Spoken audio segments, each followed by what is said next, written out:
I want to play you a clip really fast. Okay. You guys are obviously very young, but is she the one? Like, do you talk about that? Yeah.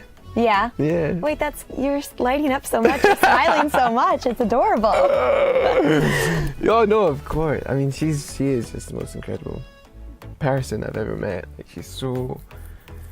I mean, I think people see her as so talented because obviously that's her job, to perform and to all the rest of it, but she's the most compassionate and most patient and most like genuine, loving person I've ever met, and so kind and so generous. Like, she's just amazing. How does that feel to watch that? You know, it's funny, Are you teary-eyed? Yeah. I'm just super emotional and embarrassing. But like, I cry every day. I cry every day when I'm with him because he's just so. I want to like hold your hand for a second. This is so stupid because like you have like him being sappy now, I'm being sappy, and it's just like embarrassing. He's such a. I mean, like, I felt this way when I met him. He's just like the most pure, loving, selfless, generous, kind. Like, his life is about the people that he loves, and I feel so lucky to be loved by somebody like that, you know, because I think I told him, like, the first couple months we were dating, I was like, I had this big breakdown. I don't know why you were just, this is a therapy session, I'm bearing it all. This is like more information than anybody ever wanted.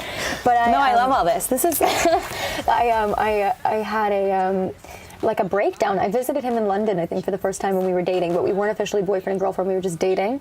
And I like randomly, I mean, this is the story of my life, but I was like in a great mood, and then like we made eye contact and I burst into tears, and he was like, what is going on with you?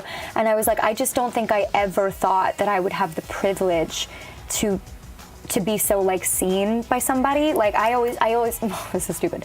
I always told my mom when I was little, like, I think I'm gonna be like alone for like my life, because I never thought that anybody would quite understand me, or like, I knew I could be, people read me wrong even when I was little.